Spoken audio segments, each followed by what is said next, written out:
Welcome to Wildcat Chats. This is a weekly installment where we'll be able to connect with student athletes, staff, and UNH alumni. The first few segments have been conducted by the one and only Mike Murphy. If you haven't seen those already, they've been posted on the UNH Athletics YouTube page and the UNH website, so definitely check those out. But today I am your host, Natalie Noury, and I'm joined by a good friend of mine, Lisa Olsson, a junior Alpine skier from Stockholm, Sweden. How are you, Lisa? I'm good. Good to talk to you. Good to see you too. So where exactly are you coming from today? I know you're home in Sweden, but where are you calling from? Right. So right now I'm at my summer house actually. So we're out on an island and a little bit outside of Stockholm. So that's where I'm at right now. Nice. I know that there's a 6-hour time difference between where I am in New Hampshire and where you are. So I appreciate you scheduling this time to sit down and talk to me today.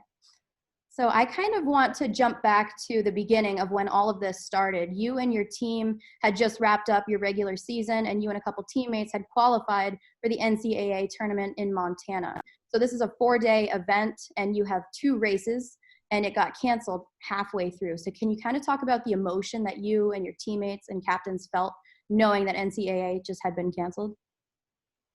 Right. Yeah, it was really sad. I think a lot of us are sort of used to races getting canceled for various reasons, like weather or something like that. But getting our championships canceled so abruptly and just like out of nowhere, because everyone was already there and we'd already done some of the races, just super unexpected, and definitely really sad for all the seniors and everyone that's been working so hard for it. Yeah, I bet. I can only imagine what it feels like to have that called off halfway through, especially as a senior, with Emma Woodhouse just being named the Student Athlete of the Year. I'm sure she felt some emotion from that moment. Yeah. What would you have to say to her? I think our whole team was heartbroken with Emma because she's had such an amazing season. She's been an inspiration for all of us. She was actually the slalom winner of the East Coast, which was huge. And she came into NCAAs like being one of the favorites, battling for the podium and the title. And then she didn't get to race her last NCAA championships, coming in that situation as well. I think that was super sad. And especially also because while we were in Montana, it was sort of like our entire season got canceled. Like we were going there and still expecting to have those like spring series races.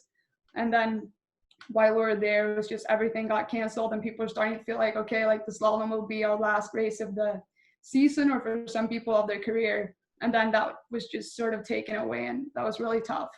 Yeah, I bet. And not only was sports being canceled at the time, but a lot of things started to shut down. So when you came back to UNH, did you feel a sense of urgency to kind of pack up and get home, not really knowing what was going to happen during the time?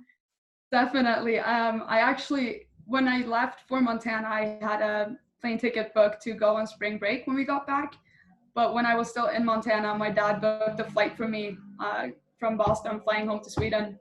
So I just came back with my Norwegian teammate as well, and we packed out where we were living from and everything. We were probably in Durham for like 48 hours, and then we were on a plane back home, and it was just, everything was so weird and surreal. And I saw my parents. It was just like really strange situation that none of us had planned for. Right. And then when you got home, you had to finish the spring semester online. So being aware of the 6-hour time difference, how difficult was it for you to jump on a Zoom call for class and have to attend? It was strange, especially because I had some night classes while I was still at like in Durham. So I ended up having a class between like 11 p.m. and 2 a.m. And I had an exam at 1 a.m. to 3 a.m., which is like not something that you normally prepare for. I had no idea how to go about that. Like, what do you do? Do you sleep beforehand and then wake up, or do you sort of just like stay awake until 3 a.m. and taking an exam? Like, that was a little process to figure out how to deal with, but it all worked out. And yeah, that was weird. Yeah. I bet a lot of other international students had the same issue. But Yeah, it's something you don't really think of. You know, we come home, and like I came home to New Hampshire and I had to finish all my classes at the same time. But then you think of other people in different time zones, and that's just an additional challenge on top. But so this has probably been the longest time that you've been home in years. So what have you been doing to stay active? Have ski mountains been open? Have you been able to train at all? Um, right. I haven't been able to train as of like going in gates, like actually doing alpine skiing. But I have been really fortunate to just up until last week, I was at our like winter place that we have up in at a ski resort. And the resort has been closed, but there's a lot of mountains there. So I have some friends that are there and we've been ski touring, which has been super nice. The weather has been good and we can still like go to the gym and stuff like that. So that's been sort of a way to socialize as well, being outside and just trying to like enjoy what you can. So I feel really fortunate that I've had the opportunity to do that still, because I know that a lot of people haven't been in that situation. Right. Yeah, that's amazing that you get to get out there, and touring is going uphill skiing essentially, right? Right. Exactly. So you like put sort of skins on your skis and you like hike up the mountain and then you get to ski down.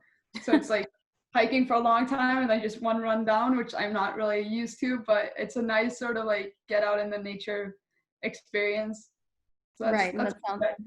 sounds like a great workout too. So how have you been able to, or how has this time really kind of adjusted the way that you have been keeping in contact with your coaches and teammates?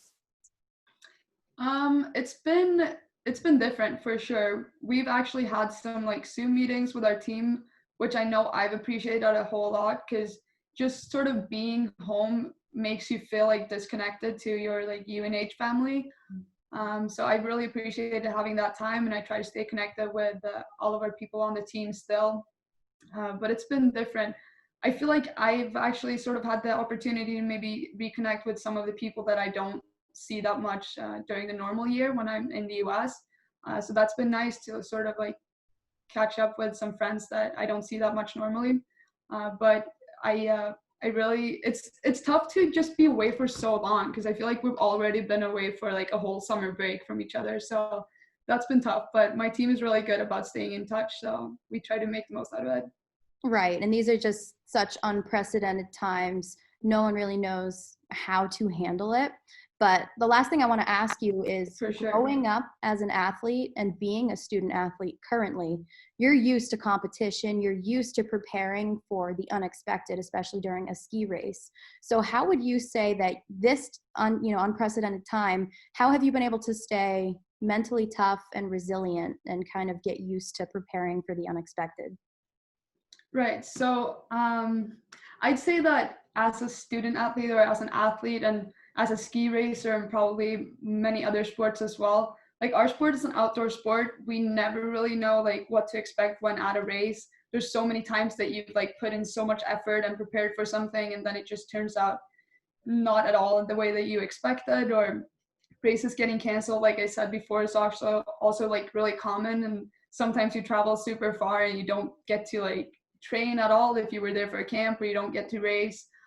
So you're sort of used to that situation. I think what I've always tried to do in those cases is just like be very present in the moment and just figure out like what can I do to sort of make the most out of this time, and like what can I still learn from this, or how do you like still try to make use of the time that you have. So I think that's something that I'm taking with me right now. And like I said, like just trying to reconnect with some other friends maybe that I don't see that often, or now I have some time with my family, which is really nice because I don't have that much during the normal year either.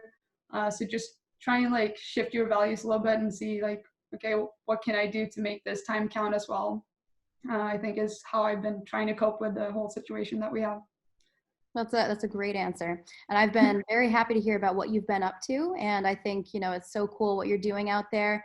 And I hope you and your family are staying safe during these times. But I'm excited to see you back on campus in the fall. So thank you very much for sitting and talking with me today. And then take care. All right. Thanks, Lisa. Bye.